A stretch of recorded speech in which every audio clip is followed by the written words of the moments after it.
मैंने एक झटके से आंख खोली तो अपने आप को इस हाल में देखकर हैरान रह गई। कमरे में वो माहौल और मेरे सामने खड़ा वह आदमी जिस कदर आराम से नज़र आ रहा था, मेरे हवास मेरा साथ छोड़ चुके थे।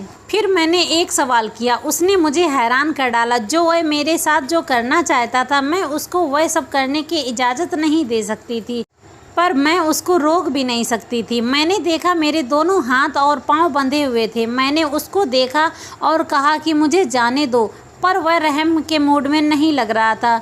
मेरा नाम शीतल है, मेरी उम्र 20 साल है और मैं दिखने में बहुत ही खूबसूरत थी। जो मुझे देखता बस देखता ही रह जाता। और मेरी 2 और कजिन चचेरी बहनें भी थीं। हम एक ही घर में रहते थे। वह दोनों मेरी चाची की बेटियां थीं। हमारे घर में कोई मर्द नहीं था, सिर्फ एक कजिन था जो शहर में काम करता था और वही मेरा मंगेतर भी था। घर में सिर्फ हम औरतें ही रहते थे, इसलिए हम खुद ही अपने लिए कमाते थे। गरीबी ने कुछ पढ़ने नहीं दिया, बस लोगों की शादी ब्याह में हम गाने बजाने का काम करते थे। हमें लोग नाचने वाली भी कहते थे। दूसरों की खुशियों में खुश होने वाले लोग थे और यही हमारे लिए हमारी रोज़ी रोटी भी थी। एक दिन हम ऐसे ही एक शादी में नाचने के लिए गए और अपना काम कर रहे थे। बारात के साथ आया एक लड़का मुझे लगातार ही घूर रहा था और वह शक्ल से ही मुझे बदमाश लग रहा था। हमारा काम सब खत्म हो गया तो हम जाने लगे, पर जैसे ही उस व्यक्ति के पास से गुजरी तो उसने मेरा हाथ पकड़ लिया और उसने मेरे गाने की तारीफ़ की और फिर मेरे चेहरे की तारीफ़ की और फिर अचानक कहने लगा कि चलो मेरे साथ, मैं तुम्हें खुश कर दूंगा और मुंह मांगी कीमत दूंगा। मैंने एक झटके में उससे अपना हाथ छुड़वाया और कहा कि हम गरीब ज़रूर हैं, पर हमारी इज्जत हमारे ही पास है। हम यहाँ रोजी रोटी कमाने आते हैं, पर लगता है तुमने मुझे कुछ और ही समझ लिया है। मैं बहुत गुस्से से बोली थी। वह हम पर हंसने लगा और कहने लगा कि तुम जैसे लोगों की क्या इज्जत होती है, सीधी तरह मेरे साथ चलो नहीं तो उठा कर ले जाऊंगा। मैंने उसको एक थप्पड़ मार दिया। वह बहुत गुस्सा हो गया। वह मुझे अपनी गाड़ी की तरफ घसीटने लगा। मैं और मेरी कजिन चिल्लाती रही। वहाँ पर मौजूद लोगों ने भी हमारा साथ ना दिया। वह किसी अमीर बाप का बेटा लगता था। मेरी कजिन मेरी तरफ बढ़ी और कहने लगी कि इसको छोड़ो, यह मेरी होने वाली भाभी है। उसने कजिन को धक्का दिया और मुझे वहाँ से घसीटता हुआ अपनी गाड़ी में डाल ले गया। उसकी नीयत ख़राब थी। वो मुझे अपने बंगले पर ले गया था और अपने कमरे की तरफ ले जा रहा था। मैं बहुत घबरा गई थी। मैं चिल्ला रही थी, रो रही थी, मदद के लिए आवाज़ दे रही थी, लेकिन शायद उसके अलावा उस बंगले में और कोई नहीं था। अब मुझे खुद ही कुछ करना था। अचानक मेरी नज़र एक भारी फूलदान पर पड़ी। मैंने उसके पास से गुजरते हुए उसे उठाया और उसके सिर पर दे मारा, इससे पहले कि वह संभलता और वहाँ से भाग उठी। मैं बहुत तेज़ भाग रही थी। मुझे पता नहीं कि वह कौन सा इलाका था। मैं खुली सड़क पर आई और एक कार को टक्कर मार दी। कार चालक ने समय रहते कार रोक दी। मेरी जान तो बच गई थी, लेकिन मुझे बहुत बुरी तरह चोट आई थी। मेरी हालत बहुत ख़राब थी। वह मुझे उठाकर अस्पताल ले गया और जब मुझे होश आया मैं तब अस्पताल में ही थी। वो खुद एक डॉक्टर ही था। उसका नाम राज था। मुझे 2 दिन के बाद होश आया तो उसने कहा, मैं तुम्हें तुम्हारे घर छोड़ आता हूँ। लेकिन मैं घर आई तो मेरे घर वालों का बर्ताव बदला हुआ था। वह लोग मुझे कबूल करने को तैयार नहीं थे। उनका कहना था कि अब मैं उनके काबिल नहीं रही और उनके बेटे की इज्जत भी नहीं बन सकती थी। मैं रो रो कर कहती रही कि आप जो समझ रहे हैं मेरे साथ वैसा कुछ नहीं हुआ है, मगर उन्होंने मेरी एक ना सुनी और मुझे उस घर से निकाल दिया। मैंने देखा वह डॉक्टर बाहर ही खड़ा था। उसने सब सुन लिया था। वह मेरी तरफ बढ़ा और मेरे घाव अभी भरे नहीं थे। मैं चक्कर खाकर गिर गई थी। वह मुझे वहाँ से अपने घर ले आया। उसका घर बहुत बड़ा और खूबसूरत था। वहाँ उस वक्त कोई नहीं था। उसने मुझे कहा कि यहाँ बैठो, मैं तुम्हारे लिए कुछ खाने को लाता हूँ। मैं उस घर को देखने लगी। उसने मुझे खाना दिया और फिर एक कमरा भी दिखाया कि मैं यहाँ आराम कर सकती हूँ। मैं उस कमरे में आराम करने के लिए चली गई थी। शाम को जब मैं नीचे आई तो डॉक्टर साहब के साथ एक औरत बैठी थी जो बेहद हसीन थी। शायद उसकी बीवी थी। डॉक्टर साहब पहले से ही मेरे बारे में उन्हें सब कुछ बता चुके थे। वह मेरी तरफ गौर से देखकर बोली, ये तो शीतल है, और उन्होंने अफसोस भी जताया कि मेरे साथ यह सब कुछ हो गया। वह बहुत अच्छी लग रही थी। मुझे वहाँ रहते अभी 2 ही दिन हुए थे कि उन्होंने मुझे कोई ज़रूरी बात कहने के लिए बुलाया। मैं भी उनसे कुछ कहना चाहती थी। उनके बोलने से पहले मैं बोल पड़ी। मेरा कहना था कि मैं कोई काम करना चाहती हूँ, मैं अपने घर वापस नहीं जाना चाहती थी। अपने घर में नौकरानी ही रख ले, मुझे कोई वेतन नहीं चाहिए थी। मैं बस वहाँ रहकर उनकी सेवा करना चाहती थी। डॉक्टर साहब की बीवी नेहा अचानक हंस पड़ी, जैसे मेरी मासूमियत पर हंसी आ रही है। और फिर उसके बाद उन्होंने जो कहा, मैं हैरान रह गई। हम तुम्हें नौकरानी नहीं बल्कि रानी बनाना चाहते हैं। मेरा मतलब है कि मैं चाहती हूँ कि तुम्हारी शादी राज से करवा दूँ। इस तरह तुम्हें रहने के लिए जगह मिल जाएगी और सुरक्षा भी। उनकी बात सुनकर मेरे पैरों तक के नीचे से तो ज़मीन ही निकल गई। मैं हैरान ही रह गई। मुझे उनकी बात पर यकीन नहीं आ रहा था, पर वह मजाक नहीं कर रही थी। जब उन्होंने कहा कि कल तुम्हारी शादी के लिए जोड़ा लेने जाएंगे, तो मैं एकदम से चौंक गई और फिर मुझसे मेरी मर्जी भी पूछ रही थी। मैं किस तरह इनकार कर सकती थी? वो मुझ पर एहसान नहीं कर रही थी, पर मैं इनकार करती भी तो क्यों? मेरे अपनों ने तो बिना सच्चाई जाने ही मुझसे अपने सारे संबंध तोड़ दिए थे।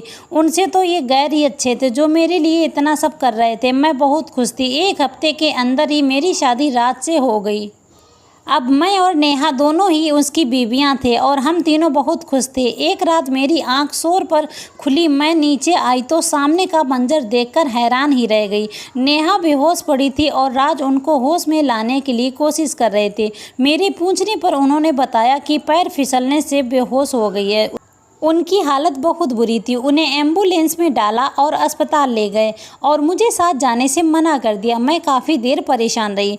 नेहा अगले ही दिन घर आ गई और अब काफ़ी बेहतर लग रही थी। कुछ दिन बाद हम एक होटल गए। राज की कॉल आई तो वो बाहर चला गया। मैंने नेहा से पूछा, नेहा एक बात तो बताओ, आप इतनी खूबसूरत हैं, आपके पास सब कुछ है, इतना अच्छा जीवन साथी है।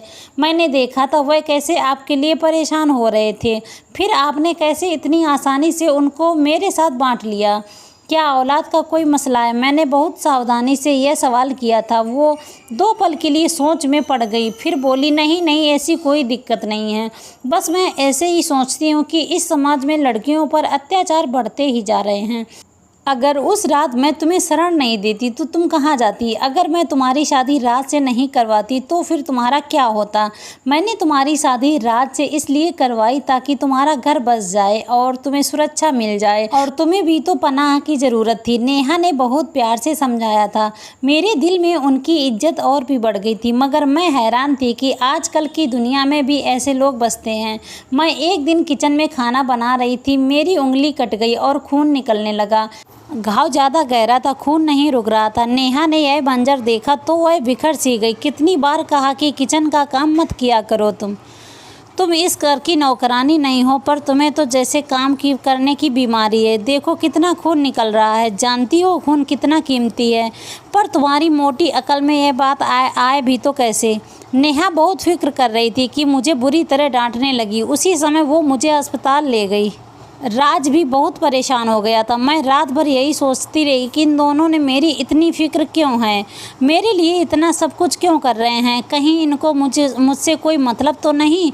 पर मैं उनको क्या ही दे सकती थी, मेरे पास था ही क्या देने के लिए? मैं तो एक आम सी लड़की थी, फिर मेरी ज़रा सी तकलीफ़ पर वो इतना परेशान क्यों हो जाते थे? ये फ़िक्र ज़रूरत से ज़्यादा ही बढ़ गई थी और अब इन दोनों का व्यवहार मेरे दिमाग में सवाल पैदा कर रहा था। फिर एक रात मैंने देखा कि राज कमरे में नहीं थे। मैं उनको देखने के लिए नीचे आई। मेरा कमरा ऊपर था और नेहा का कमरा नीचे था। शायद नेहा के साथ थे। उसके कमरे की लाइट भी खुली हुई थी। मैं वहाँ से जाने लगी और उनकी बातें सुनकर रुक गई। कान लगाकर सुनने लगी। नेहा चिल्ला रही थी, राज तुम्हें उस लड़की की ज़्यादा परवाह है? मेरी जवान लड़की को देखकर नियत बहक तो नहीं गई तुम्हारी? जो काम तुम्हें करना था वह अभी तक हो न जाना चाहिए था। तुम हो कि रोज़ एक नया बहाना बना रहे हो। तुम्हें नहीं पता कि ये सब हमारे लिए कितना ज़रूरी है। क्या यहाँ कोई मजाक चल रहा है? हमेशा बहुत प्यार से बोलने वाली नेहा आज पूरी तरह से चिल्ला रही थी कि मैं ये सब जानती हूँ। देखो, इसको मैंने अकेले नहीं करना है, इसको भी तो ठीक होना है। कितना बड़ा एक्सीडेंट हुआ था इसका। इसके शरीर की हालत इस काम के लिए ठीक नहीं थी। राज गुस्से में था। नेहा कहने लगी कि तुम जल्दी करो और अपना यह काम पूरा करो। ये ड्रामे मुझे समझ में नहीं आ रहे थे, किसकी बात कर रहे थे। वहाँ से उल्टे पैर वापस आई। सारी रात यही सोचती रही कि वह दोनों क्यों इतना गुस्सा हो रहे थे। इस बात को 2 दिन गुजर गए थे। एक सुबह मुझे मेरी तबीयत बहुत ख़राब लगने लगी। मुझे अंदाज़ा हो गया था कि मैं माँ बनने वाली हूँ और मुझे मेरी माँ की कुछ बातें याद आने लगी थी। मैं बैठी हुई थी, आराम कर रही थी कि राज मेरे कमरे में आया और कहने लगा कि नेहा अपनी किसी मित्र की शादी में गई है, इसलिए वह मुझे कहीं घुमाने के लिए लेकर जाना चाहता है। मुझे भी कोई ज़रूरी बात करनी थी। मौका अच्छा था। मैं खुशी खुशी तैयार हो गई और हम दोनों घर से निकल पड़े। रास्ते में मैंने राज से अपनी मोहब्बत का इजहार किया और कहा, मैं तुम्हारे साथ बहुत खुश हूँ। तुमने मुझे एक नई ज़िंदगी दी है। तुम बहुत अच्छे इंसान हो और एक बहुत अच्छे पति भी।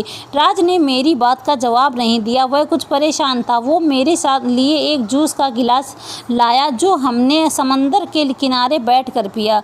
जूस पीने के बाद मुझे इतना याद है कि मेरा सर चकराना शुरू हो गया।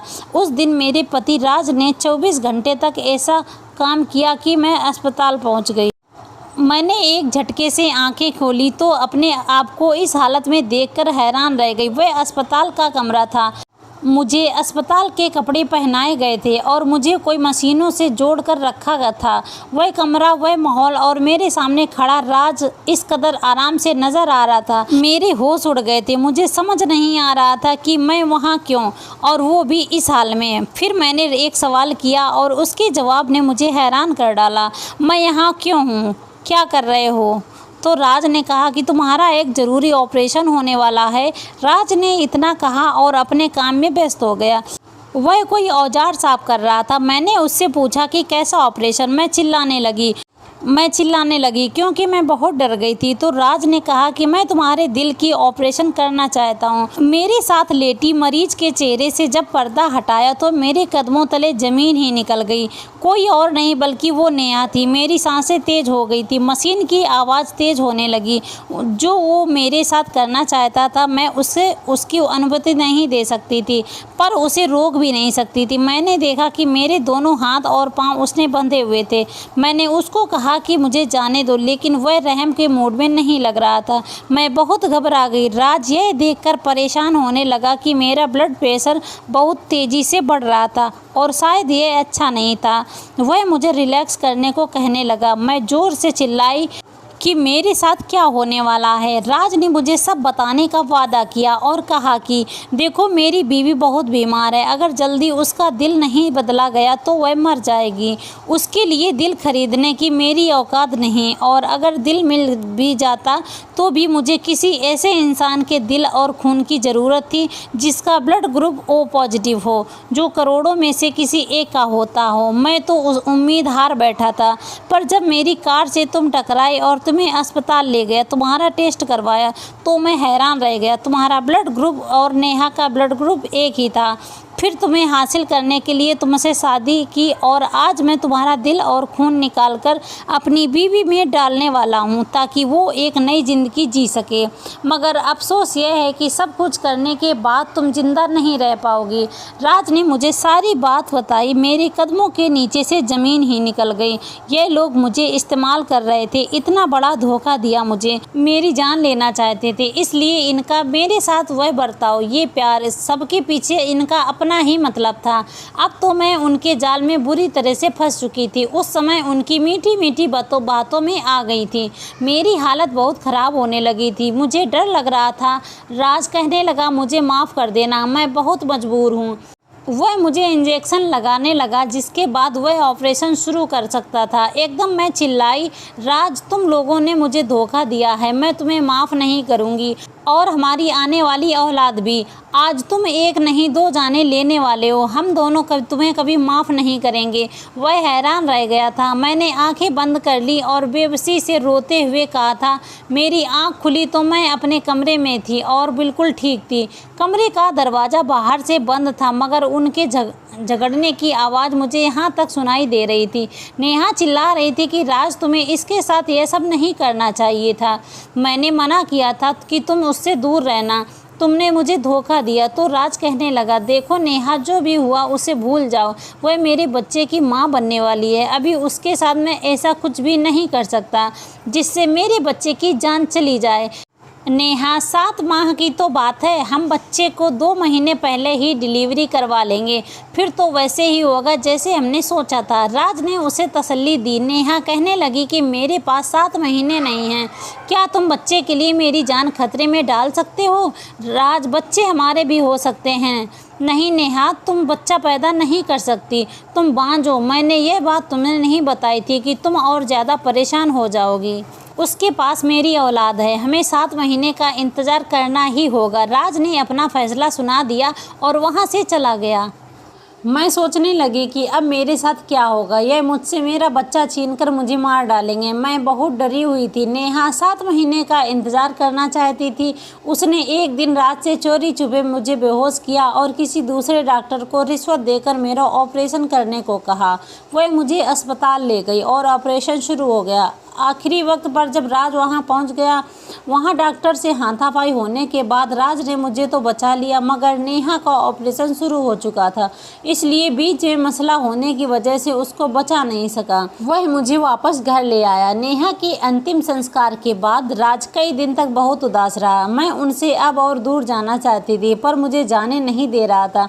और एक दिन वह मेरे कदमों में गिरकर मुझसे माफ़ी मांगने लगा, अपनी औलाद का वास्ता दिया। मैंने उसको माफ़ कर दिया। मेरे पास इसके सिवा कोई दूसरा रास्ता नहीं था। मैं जाती तो कहाँ जाती। भगवान ने हमें 2 जुड़वा बेटियां दी। राज को माफ़ करना इतना आसान नहीं था। वक्त के साथ सब कुछ बदल गया। आज हमारी ज़िंदगी बहुत अच्छी गुजर रही है। मैं बस इतना कहूँगी कि सब लोग जैसे बुरे नहीं होते, वैसे ही सब लोग अच्छे नहीं होते।